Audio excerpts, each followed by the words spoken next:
Cette semaine à l'émission, le ministre de la Défense était à Montréal pour une séance de consultation sur la future politique de défense. Les forces armées canadiennes prennent part aux efforts nationaux pour aider les habitants de Fort McMurray, dévastés par les flammes. Et la Corée du Nord tient sa première réunion du parti unique en près de 40 ans. Bienvenue dans la revue.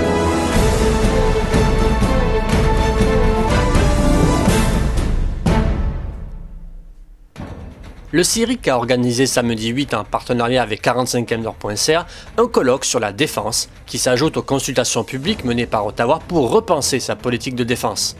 Plusieurs observateurs présents au colloque, dont le brigadier général à la retraite Richard Giguère et le lieutenant-colonel à la retraite Rémi Landry, n'ont pu s'empêcher de s'étonner de ce qu'on ne procède pas d'abord à une révision de la politique étrangère.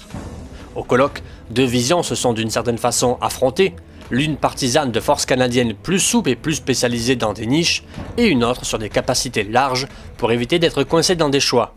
Ne voulant pas toucher aux capacités en reconstruction, le ministre semble vouloir aller dans une consultation qui risque fort de surtout toucher la structure et l'organisation des forces, sans remettre en cause les grandes orientations dictées par les considérations géopolitiques. Dans une série de rapports du printemps 2016, le vérificateur général a constaté que la réserve de l'armée n'a pas de directive claire sur l'entraînement que doivent suivre ses soldats pour se préparer pour les missions internationales, que la réserve n'a pas le nombre de soldats dont elle a besoin et que l'armée canadienne n'a pas toute l'information voulue pour déterminer si les soldats de la réserve sont prêts à être déployés en cas de besoin.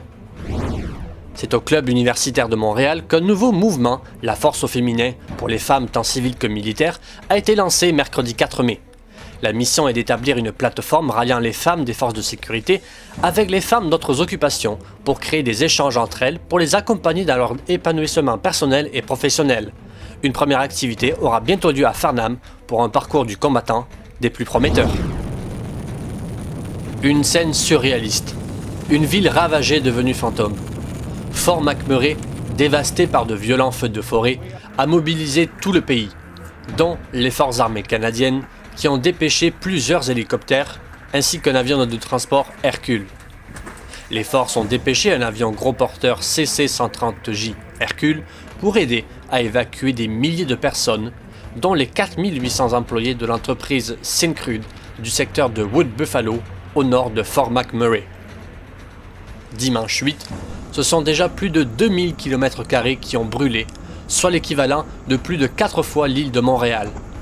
La situation est encore imprévisible et dangereuse, avec un feu énorme et hors de contrôle.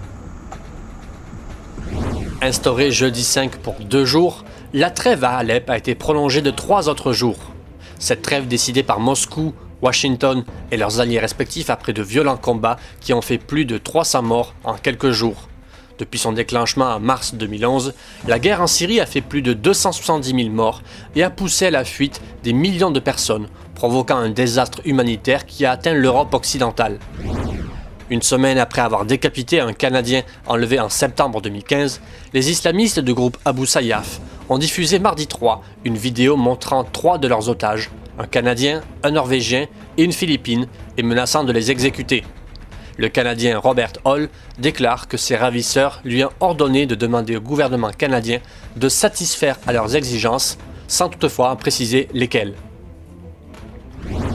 La Corée du Nord a ouvert vendredi 6 sa première grande assemblée politique en près de 40 ans. Le Parti des travailleurs, parti unique au pouvoir, n'a pas tenu de congrès depuis 36 ans. Le précédent, en 1980, avait désigné Kim Jong-il comme l'héritier de Kim Il-sung, fondateur de cette dictature dynastique qui dure depuis près de 70 ans. Dans son discours d'ouverture, le dirigeant actuel Kim Jong-un a félicité les scientifiques pour avoir créé un événement miraculeux en faisant retentir le son magnifique et grisant de la première bombe H de notre République. Le discours prononcé devant 3000 cadres et retransmis à la télévision d'État a été fréquemment interrompu par des tonnerres d'applaudissements avec une ovation debout quand il s'est achevé. Voilà, merci d'avoir regardé cette revue de l'actualité du lundi 2 au dimanche 8 mai. On se retrouve comme d'habitude la semaine prochaine.